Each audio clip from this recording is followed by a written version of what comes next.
The schools did reopen, and they were very different when they reopened. First of all, the teachers' unions were able to get their hands on $189.5 billion in ESSER relief funds. Some of it came during the Trump administration, and then a huge windfall, 122 billion, came during when Biden became president. So they got a lot of money to transform schools. I mean, they had manufactured a crisis. And I think what they were trying to do was when the kids came back to schools, there was a very specific division that was being formed, a wedge that was being formed between children and their parents.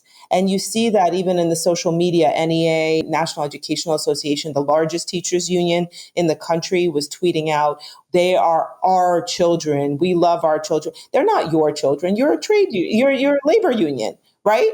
But that's the kind of messaging. And so especially in places like New York City, where while they could not pass vaccine mandates in the public schools, what they were able to enforce was vaccine cards for any parent that wanted to get into the schools. They brought the children back in when the schools reopened, but they kept the parents out. Previously, parents were involved in every aspect of school, the PTA, events, like coming into classrooms and celebrating holidays and birthdays. We found a very different school when we came back to our public school post-COVID. And to a certain extent, 5 years later, it still hasn't recovered. Bill Gates talks about reimagining education. Education was reimagined. Everybody I talk to in elementary school now says, oh, my kid is learning off a Chromebook or an Apple. That didn't exist when my kids were in elementary school. Nobody had any of that. And it happened really, really fast.